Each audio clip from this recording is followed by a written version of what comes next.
Hoy vamos a preparar caldereta de cabra en el Llar. Estamos friendo el ajo y la cebolla un poco. Poner el flash, si no, no se ve. Se fría esto un poco. Y aquí tenemos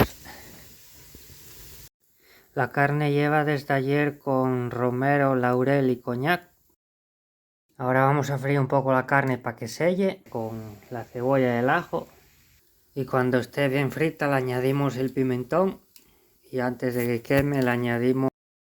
Ya está bien frito, ahora le echamos vino blanco, vino tinto y agua.